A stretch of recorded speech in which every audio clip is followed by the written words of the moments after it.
Assalamualaikum warahmatullahi wabarakatuh. Teman-teman, kembali lagi di channel YouTube saya, Khairun Imam. Amin Rais semakin tenggelam, Pak Jokowi semakin melenting. Teman-teman mungkin lihat bagaimana lenggak-lenggok Amin Rais ketika di DPR MPR kemarin saat menghadiri pelantikan Presiden Prabowo Subianto dan juga Wakil Presiden Gibran Rakabuming Raka. Saya tuh tidak bisa membayangkan bagaimana sakit hati dan teriris-iris rasanya ya Amin Rais ini ketika melihat Gibran membacakan sumpah sebagai Wakil Presiden Republik Indonesia. Karena selama ini Amin Rais selalu membuat gerakan untuk membatalkan pelantikan Gibran, untuk menghancurkan keluarga Presiden Jokowi. Ya tentu dia tidak sendiri teman-teman, dia bersama dengan Refli Harun, bersama dengan Faisal Assegaf dan kawan-kawan. Dan kalau kalian lihat ketika di gedung DPR MPR kemarin, Amin Rais sama sekali tidak direspek oleh siapapun teman-teman. Dari dua video yang beredar, ya tampak beliau duduk sendiri tanpa ada yang ngajak ngobrol, nggak ada yang ngajak salaman. Ya kalau dari kalimat videonya sih seperti tukang parkir katanya. ini ini yang bikin caption agak jahat juga sih. Kang parkir katanya, lagi nunggu Refli Harun dan kawan-kawan. Nah, kalau kalian penasaran bagaimana videonya, saya tampilkan dulu video Amin Rais ketika di gedung DPR MPR, teman-teman ya. Nih videonya. No, no, no, no.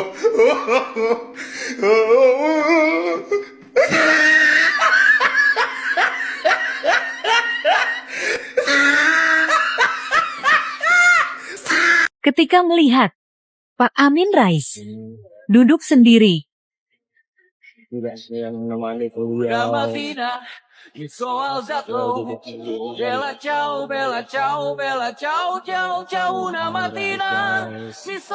pernah legend pada masanya. Nah, gimana teman-teman? Sama sekali tidak ada yang respect kepada Amin Rais loh. Ya, ini juga merupakan buah dari hasil kerja Amin Rais selama 10 tahun belakangan ini teman-teman ya. Dia ngata-ngatain Pak Jokowi, menjatuhkan Pak Jokowi, merendahkan keluarga, harkat, martabat Pak Jokowi.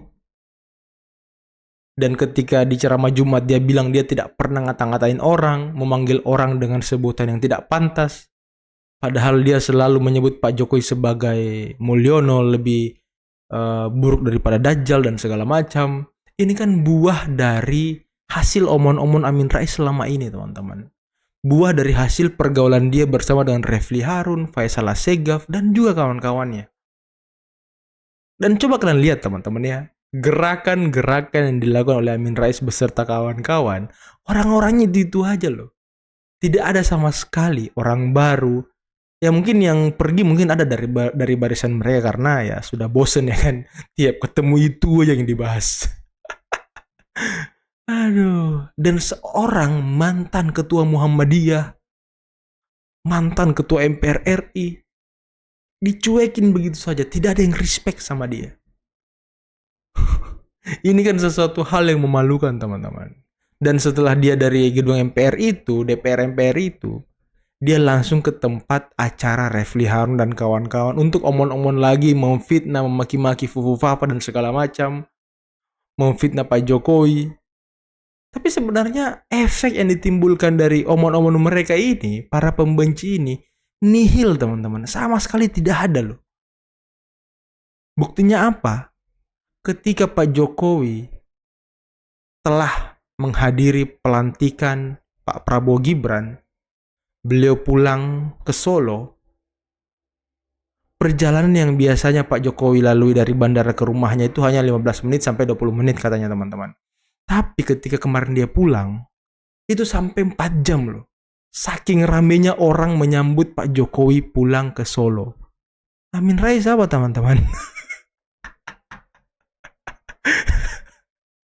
Amin Rais, Refli Harun dan kawan-kawan siapa yang mau nyambut? Ngelihatnya aja enek gitu ya kan.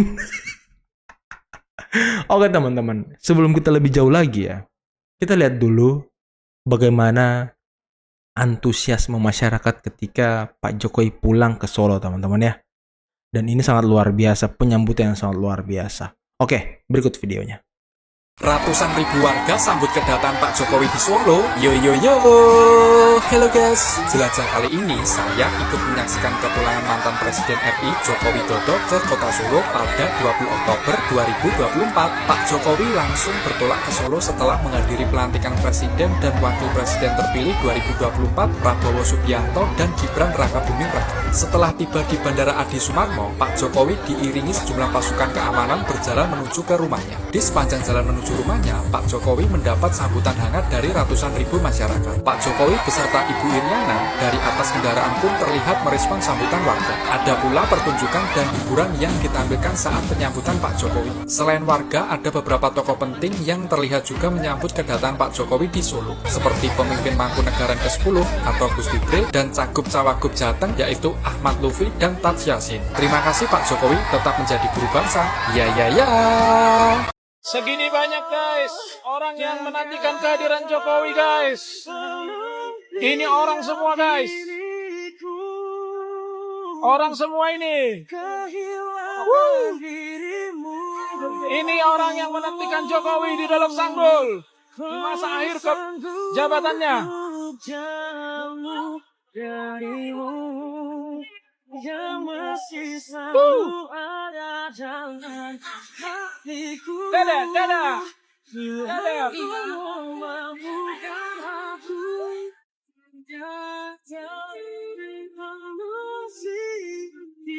Pak Jokowi, Pak Jokowi, Pak Jokowi, Pak Jokowi.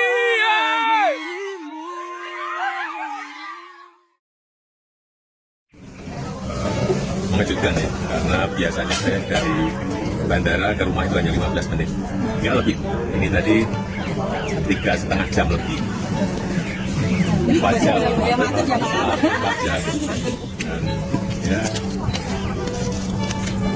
saya ingin menyampaikan terima kasih atas sambutan masyarakat yang telah diberikan dan dukungan yang diberikan kepada saya. Berdiri sama itu banyak Sama di Solo Pak. Saya kan sudah sampaikan waktu itu. 10 tahun kita akan kerja keras untuk negara dan ikutlah tugas ya. Nah, bisa kita lihat teman-teman ya, perbedaan antara Amin Rais dan juga Presiden Joko Widodo.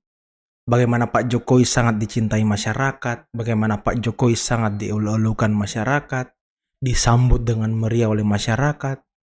Yang katanya kemarin ya, sebelum pelantikan, katanya nih ya, ada yang ingin menggeruduk Pak Jokowi. Ada mahasiswa-mahasiswa yang siap berdemo menyambut kepulangan Pak Jokowi. Tapi ternyata demonya nggak ada teman-teman. Semuanya pada ini ya kan, tengkurap.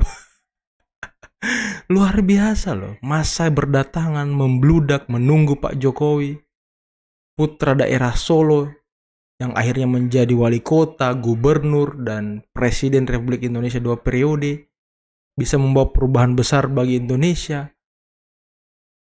Bisa menciptakan lapangan kerja yang luar biasa dengan hilirisasi, membangun smelter-smelter yang tentunya bisa menyerap lapangan pekerjaan. Utamanya hilirisasi teman-teman. Gagasan yang sudah ada sejak zaman Presiden Soekarno, tapi bisa direalisasikan di zaman Presiden Joko Widodo. Ini kan suatu hal yang luar biasa gitu. Dan anehnya, orang-orang seperti Amin Rais dan kawan-kawan itu tidak senang dengan hilirisasi loh. Ini yang menjadi pertanyaan. Kalau ada yang tidak senang dengan hilirisasi, kebijakan hilirisasi, apakah mereka antek-antek asing? Karena asing juga tidak senang dengan hilirisasi yang dibuat oleh Indonesia, teman-teman. Karena mereka tidak bisa mendapatkan bahan mentah lagi dari Indonesia, seperti yang ada sekarang, batu bara dan segala macam. Itu kan bahan-bahan mentah yang dibutuhkan oleh asing, teman-teman. Sampai Presiden Jokowi waktu itu di Indonesia utamanya ya, digugat oleh Uni Eropa karena hilirisasinya. Karena apa? Merugikan Eropa, teman-teman.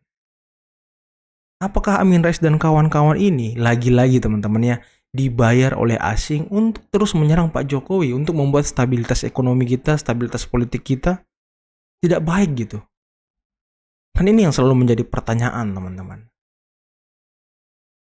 Tapi ya, walaupun begitu, sampai detik ini, approval rating Pak Jokowi masih tinggi, teman-teman. 70% lebih, 75% orang senang dan cinta terhadap Pak Jokowi.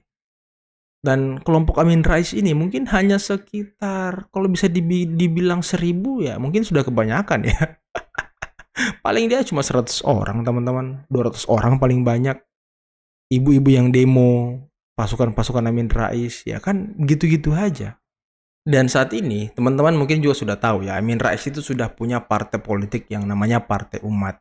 Ya isinya anak-anak dia juga dan beberapa barisan sakit hati dari Presiden Joko Widodo dan juga Pak Prabowo Subianto, teman-teman. Orang-orang yang di tahun 2019, ketika Pak Prabowo gabung dengan Pak Jokowi, rekonsiliasi, ya mereka-mereka juga yang ngatain Pak Prabowo pengkhianat ya kan.